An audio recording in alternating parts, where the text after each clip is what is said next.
Donc notre Reason étant téléchargé, on fait gros rond le nom de son ordinateur, dossier téléchargement, donc double-clic pour entrer à l'intérieur. Et de là, on fait clic droit et extract to Reason. Par contre, il vous faudra WinRAR. Si vous n'avez pas WinRAR, vous ne pourrez pas faire ça, donc cette manipulation, hein. Donc téléchargez WinRAR, autrement il y a un logiciel, du moins il y a un tutoriel sur la chaîne YouTube pour voir justement comment installer WinRAR. Vous pouvez voir le nom du logiciel qui est là, un WinRAR. Donc voilà, notre Reason étant décompressé, donc on double-clique à l'intérieur, on rentre à l'intérieur et là on peut voir le fichier install. On fait clic droit ou double-clic gauche, c'est au choix. Donc voilà, on clique sur oui, on met en français, suivant, suivant. Donc j'ai pas fait de tutoriel sur Cubase, hein, parce que il faut une clé USB, la e-licenser, hein, donc payante 25 euros. Donc pour faire un tutoriel, j'ai estimé que il n'y aurait pas de tutoriel sur Cubase, du que faut acheter absolument cette clé. Donc depuis longtemps, Cubase proposait ça. Et voilà. Donc moi j'ai une clé personnelle, mais voilà. Donc pour vous, je n'ai pas fait le tutoriel. Donc excusez-moi, hein, pour le Cubase. Donc à la place, on va faire du Reason. Et on va découvrir la gamme de Reason.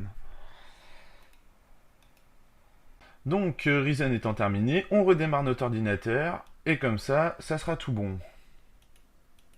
Donc voilà, nous avons redémarré. Donc on va faire double-clic gauche sur notre Reason ou clic droit ouvrir.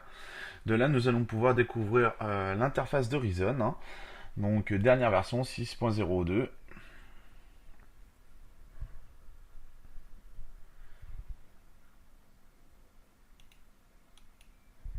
Donc vous, normalement, vous n'avez pas ça. C'est que moi, j'ai fait clic droit ouvrir, hein, à moins que vous l'ayez. Ça dépend. Donc on lit le contrat de licence, on l'accepte.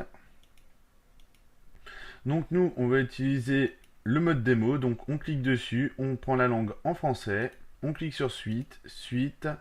Donc là, tout est bon, voilà. Donc le driver ASIO est bien configuré. Donc si vous avez des problèmes de driver ASIO, ça pourrait être relatif à votre carte son, hein. Donc on clique sur suivant, autodétection. Alors, clavier maître, nous on va prendre... bon, on va prendre un corde, voilà. Donc on voit bien notre clavier devant nous, hein, donc voilà, moi vous voyez j'ai pas de clavier, donc on poursuit sans clavier, voilà, hop, et on clique sur terminer. Donc si vous avez un clavier virtuel, hein, un clavier à la maison, hein, n'hésitez pas, hein, donc à choisir votre clavier, hein. Donc voilà, là on clique sur OK, et voilà. Donc moi je vais redimensionner mon écran, hein, pour que vous voyez un peu mieux lors du tutoriel. Donc voilà, alors l'écran de Reason se présente comme ça. Moi je vais cacher donc la partie du bas, hein.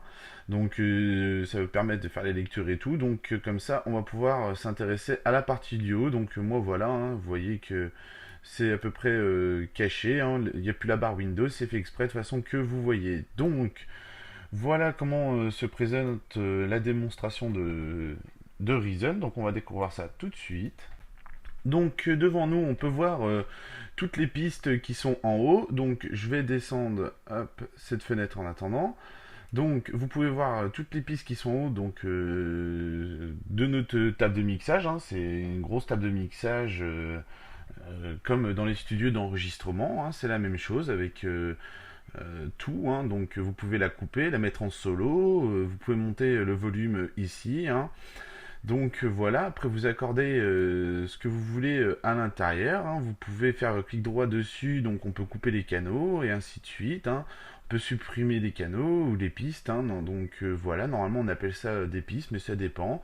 Vous pouvez créer un instrument, rajouter un instrument et ainsi de suite, hein. Donc vous voyez tout un large panel de choses que l'on peut créer. Donc on peut aussi rajouter toute une gamme d'effets ou plein d'autres choses, hein. Donc on a vraiment le choix. De là, on va supprimer un canot, voilà, supprimer tout le groupe. Donc si je fais supprimer, Voilà, donc on fait pareil sur celui-là. Donc hop, on fait supprimer. Voilà, donc vous voyez bien qu'on a supprimé facilement tout ça, hein. Donc c'est pas très pratique, bon, parce qu'il faut quand même un grand écran pour voir la puissance de Reason, hein. Plus c'est grand, mieux c'est, hein. Donc voilà. Après vous pouvez créer donc à partir de zéro. Donc là on est en mode démo, donc on a directement le modèle, hein. Donc après, on va regarder le panneau de droite et je vais le fermer, comme ça on va être plus tranquille. Vous avez tout ce qui est instruments qui sont ici, hein. Donc vous voyez toute la panette d'instruments. Donc vous pouvez créer une piste audio, créer vos instruments, ainsi de suite, hein. Vous pouvez régler les valeurs de vos instruments et voilà. Donc vous pouvez affecter donc tout ce qui est sample, ainsi de suite, hein. Donc là, alors, je vais décaler ma fenêtre, moi, tout en bas. Voilà. Donc ici, on peut voir... donc si on remonte en haut, là, donc on peut voir à droite, on a carrément tous les modules. Donc si on veut vraiment en table... donc juste les voix, on peut avoir directement en dessus, on peut, vous voyez, on va régler les effets, donc tout ce qui est effet, tout ce qui est instrument, donc tout se passe ici, on peut vraiment régler comme une vraie table de mixage dans un studio d'enregistrement, hein. C'est à l'identique, hein. Il y a pas de différence, ça revient exactement au même, bon, sauf que dans les studios d'enregistrement, c'est beaucoup plus, c'est plus réel, quoi, hein. Mais bon, là, c'est réel aussi, hein, bien sûr, hein. Donc voilà. En dessous, on peut voir le système de rack, donc que j'avais parlé dans Piano Virtuel MIDI. Donc on peut voir les racks, on peut les monter un par un, hein. Vous voyez, c'est tout monté en rack, hein, dans un comme comme si c'était dans une grande armoire, hein. Chaque composant euh, mince, il y a chaque composant, quoi, hein. Donc on peut monter les composants qu'on veut, hein. On peut couper les composants, supprimer les composants ou rajouter des composants, hein. Donc vous voyez, le rack en bas est vide, hein. On voit bien le système de rack. Donc voilà, donc hop, si par exemple je dis tiens, cet instrument me plaît, quoi. Donc vous voyez que par glisser-déposer, on maintient gauche, glisser-déposer, on va pouvoir insérer donc cet instrument. Donc vous voyez, voilà, l'instrument vient de se mettre donc dans notre rack. Donc vous avez vu très facilement, il s'est rajouté en bas. Donc voilà, donc hop, on va redescendre un peu plus bas. On va rajouter donc un autre instrument pareil. Si on aime bien le synthétiseur Thor, on rajoute notre synthétiseur. Voilà, il vient de se rajouter. Donc on peut rajouter des modules, du moins des machines dans les racks à l'infini, hein. Donc voilà, hein, vous voyez qu'on a bien les machines qui sont là, hein. On peut régler directement les machines, hein. Donc elles sont toutes réglables, hein, de A à Z, hein. Vous configurez les machines, hein. Donc voilà, hein, tout est réglable, quoi. Je vais remonter tout ça, voilà, on va y voir un poil mieux. Donc vous voyez, hein, si je prends n'importe quelle autre machine, on va prendre exemple celle-là, vous voyez qu'on peut régler complètement, quoi. Donc ça va relativement bien pour faire de la création musicale, hein, faire ce qu'on a envie. Donc après, voilà. Donc je vais fermer donc la palette d'outils. Donc en dessous, vous avez la même palette donc qui représente pareil votre rack, mais sur une timeline. Donc on peut voir que là, il y a déjà des sons qui sont préfet. Donc si vous lancez play tout en bas, là vous cliquez sur play, ça va jouer la musique directement. Donc voilà, vous pouvez zoomer par rapport à l'ensemble de la chose, dézoomer. Donc c'est la même ligne de temps que Cubase, hein, sauf que les deux logiciels sont complémentaires, hein, et du moins tout dépend de ce que l'on veut faire. Reason est orienté spécialement production, du moins spécialement création. On va pouvoir ajouter beaucoup de choses, que Cubase lui va plus être pour la retouche, les mix, ainsi de suite. Avec Reason, on va pouvoir créer vraiment des sons comme en rave party, ou des choses dans ce style, ou des sons électro de A à Z, grâce à toutes les machines que l'on peut rajouter. Sachant que, comme j'ai dit, le nombre de machines est infini, hein. Normalement, on peut faire des racks comme on veut sans problème, quoi. Donc voilà, Reason est très très puissant comme logiciel. Donc on a vu à peu près l'ensemble de la chose. Après, vous voyez qu'on peut décaler ici et qu'on peut avoir euh, autant de pistes que l'on veut, hein. Donc vous pouvez exporter en MIDI, hein, bien sûr. Voilà, vous pouvez les éditer, hein, donc on voit bien les menus, hein. Vous pouvez régler vos préférences comme tout logiciel, hein. Vous pouvez créer une piste, hein. Donc si je fais créer une piste, voilà, ça va nous créer une piste. On voit bien notre piste qui vient d'être créée ici, quoi. C'est comme si on met créer un instrument. Donc on va pouvoir créer un instrument par rapport aux instruments fournis par Reason. Donc si on veut une guitare en acoustique, vous voyez, on a tout un tas de hop, tout un tas d'instruments. Donc il suffit de faire OK. Hop, on a créé notre instrument, quoi. Donc ça va relativement vite, hein. Donc on peut faire pas mal de choses, hein. Créer des effets aussi. On crée notre effet, on prend notre effet, on met ouvrir.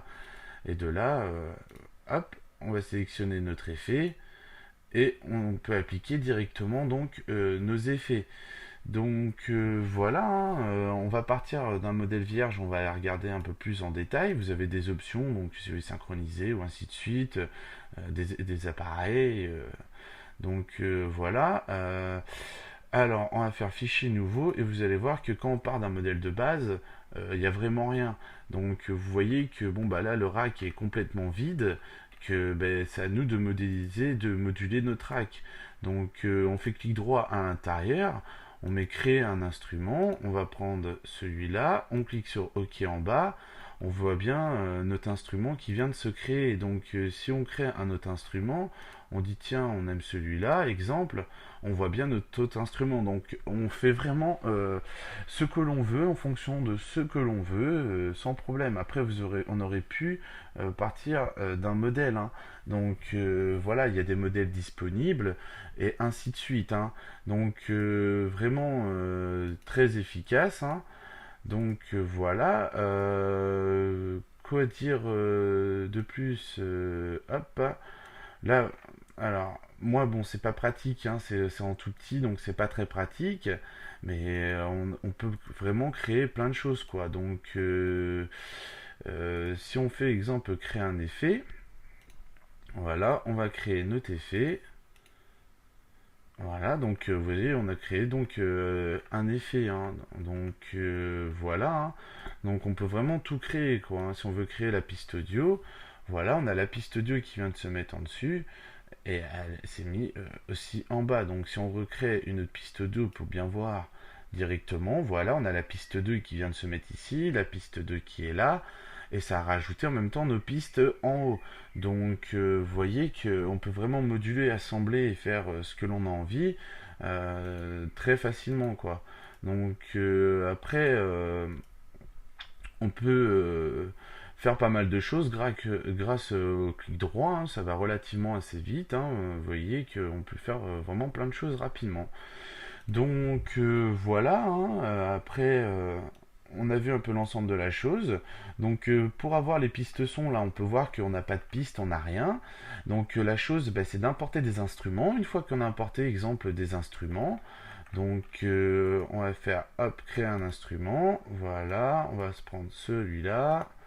Donc là on a nos instruments. Donc après bah, le but c'est avec nos instruments et les réglages appliqués à nos instruments, bah, on va avoir donc les lignes qui vont se mettre en temps. Donc voilà. Donc il faut regarder par rapport au nom des instruments, hein, et de là vous pourrez éditer facilement. Donc ici on voit qu'on a un clavier. Donc de là très simplement vous mettez en enregistrement. De là il suffit de trouver le NXT2. Alors il se trouve alors c'est pas très pratique.